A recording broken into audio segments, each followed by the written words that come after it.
Hello everybody, this is Karen Perry for the latest upload for Professors Providing Professional Development.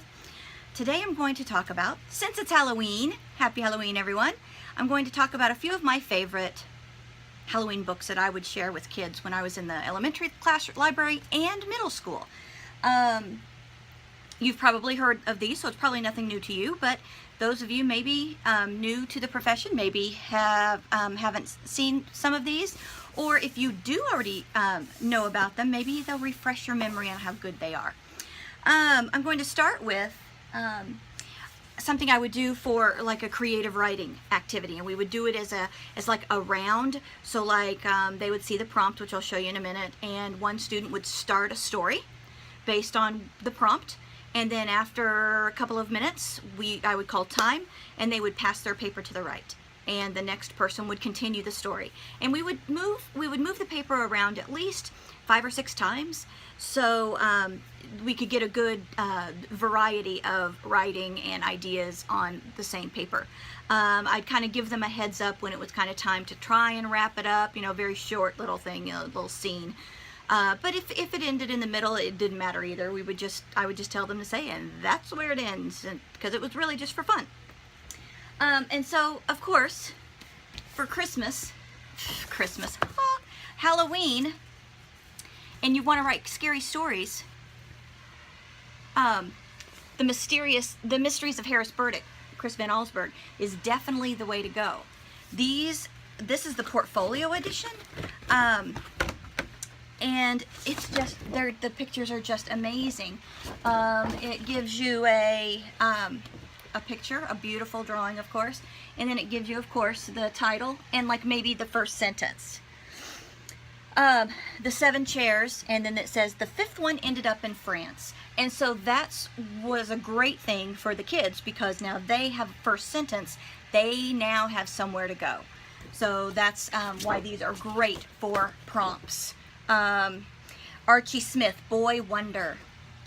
A tiny voice asked, "Is he the one?" So these are just great. Now some of them are more creepy than others. For example, okay, yes, this one. Under the Rug. 2 weeks passed and it happened again. And there's the lump in the rug. And then the other favorite, of course, is Just Dessert.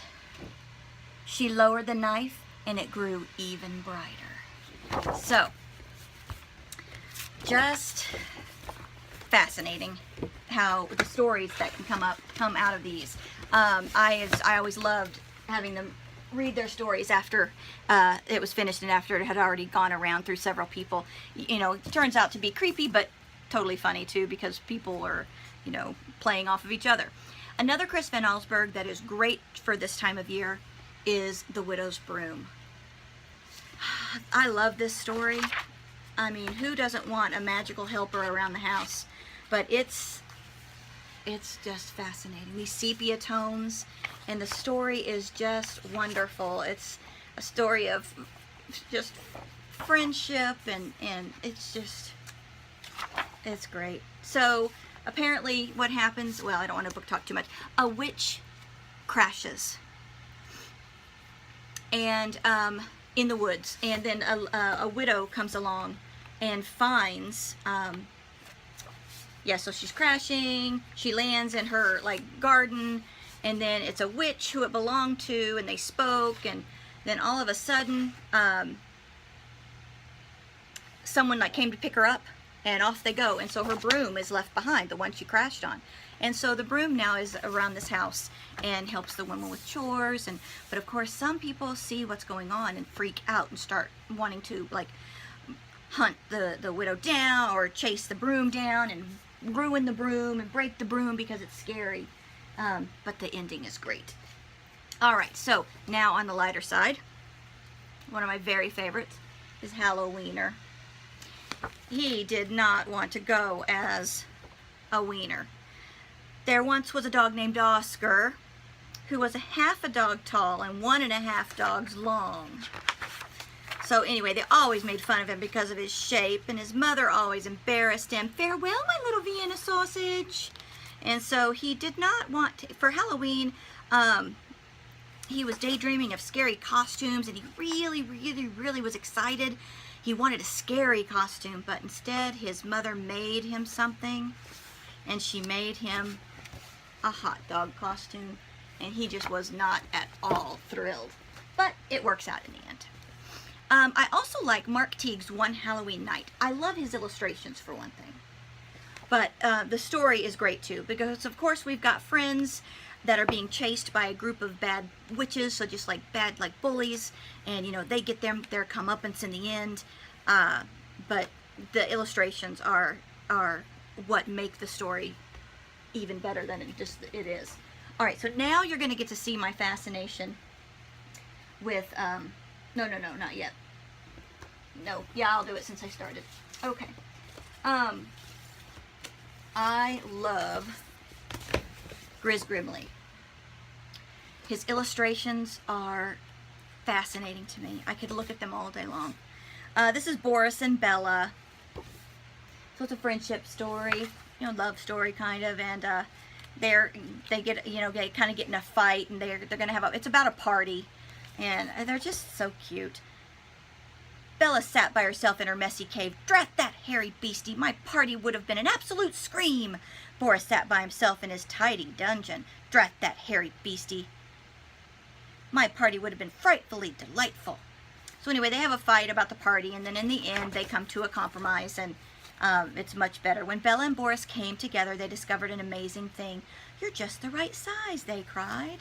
And the two monsters galumped and galoomped in perfect time to the music. So they come to an agreement. But the art, I love the art.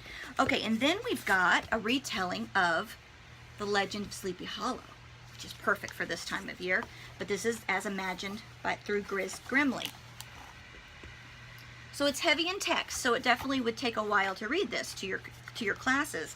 But even if you didn't read it, just to have it available to them, for them to get the classic in this way with this wonderful art would be very beneficial. All right, so now also I love the Grimericks. So written by Susan Pearson, but illustrated by Grizz Grimley. And so these are limericks, but let's see, there's one I marked. Boris the boy-eating bear is haunting the 17th stair. He likes to devour a boy every hour. If you hear something growling, beware. Augustus, a ghoul who played chess, felt his game was a howling success. If a player could beat him, then Gus would just eat him. Too bad, he said, one player less. So, light and funny. All right, sipping spiders through a straw. Campfire songs for monsters. Illustrated by Grizz Grimley. So, there's a playlist at the front. And let's see, it's a song I can sing. Home on the Range. Home of the Strange. Grunted to the tune of Home on the Range. Oh, give me a home where the boogeymen roam, where the ghosts and the green goblins play, where there aren't any phones, only grunts, shrieks, and moans, and the flies are all welcome to stay. Home, home of the strange, where the feared and the freaks come to play, where the stench in the air comes from goon underwear, and the kids are all pasty and gray. Oh, so funny. Okay, so that's Grizz Grimley. Well, then along those lines, along with rhymes and songs, we've got Monster Goose. So, there once was an old zombie. There once was an old zombie who lived in a shoe. She had so many maggots she didn't know what to do. So she soaked them in soap suds and painted them green. She'll be giving them out next Halloween. Okay, and then we have a retelling of Cinderella. Now this is illustrated by David Catrow, and I really like him too. His illustrations are very unique. I would say when you look at an illustration by him at a book, that you can tell they're his. His style is you can pick him out. And so this is Cinderella Skeleton. So it's a retelling of Cinderella, but instead of losing her slipper, she loses like the slipper, but also like the entire ankle bone goes along with it. And so it follows along the same line. The prince has to match up her bone to the other bones. And so of course the sisters were, you know, breaking off their own legs so they can get a test, you know, so it can be them. All right, I also love this one, The Spider and the Fly. This is great to read during this time as well. The illustrations really add to this story. Black and white, just beautiful, beautiful stories. And you know, just this is a great poem. I'm sure you must be weary, dear, with soaring up so high. Will you rest upon my little bed, said the spider to the fly. There are pretty curtains drawn around, the sheets are fine and thin, and if you like to rest a while, I'll snugly tuck you in. Oh, no, no, no, said the little fly, for I've often heard it said, they never, never wake again who sleep upon your bed. Meanwhile, there's a ghost over there reading a book called The Joy of Cooking Bugs. So, anyway, so this is The Spider and the Fly, illustrated by Tony Deterlizzi. Alright, and then this one really is just for the adults, because the memories that are being talked about in this book are not the memories that our kids now have, but for me, this book cracked me up. And it's Jerry Seinfeld's Halloween. So, you know, you can hear him. Do I have the there's a CD in the back of my book, so you can listen to him do it as part of his stand-up routine, which is so true. Okay, so what he says is so true. You know, back when we were kids, I'm 45, so back when we were kids, we had those costumes where you had those hard plastic masks, you know, with the little hole in the mouth and the holes in the eyes, that little tiny rubber band that would slip around. And you'd stick your tongue through the hole and it'd like cut your tongue or hurt your tongue, but you do it anyway. And so, you know, it says when you're a kid, you can eat an amazing amount of food. All I ate when I was a kid was candy. Just candy, candy, candy. And the only really clear thought I had as a kid was get candy, get candy, get candy, get candy. And so, he was so excited about his costumes. He used to have homemade costumes, and then finally, he knew it was his destiny to one day get a real Superman Halloween costume from the store. The one in the cardboard box with the cellophane top. He was very excited. And so, remember the rubber band on the back of those masks? That was a quality item. Thinnest gray rubber in the world. It was good for about 10 seconds before it snapped out of that cheap little staple they put in there. You go to the first house, trick or snap. It broke. I couldn't believe it. And so then he's like, it's all broken. And so even though he had his wonderful costume, it didn't work out for him as well. It wasn't as great as he thought it would be. So you go out anyway, and the mask keeps breaking, and the rubber band keeps getting shorter and shorter because you keep retying it.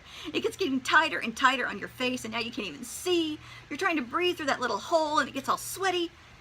The mask starts slicing into your eyeballs. I can't sleep. I can't breathe, but I'll keep going because we got to get the candy. And about half an hour into the trick-or-treating, you take the mask off and say, oh, the heck with it.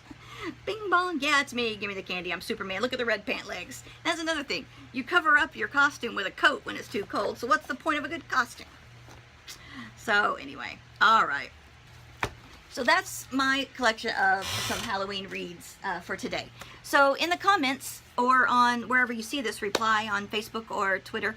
Tell me some of your favorite Halloween books that you read to the kids. Thanks for joining us, or me, and we will have Terry again soon. I'm going to be making a trip to see her sometime and giving her some reading material eventually.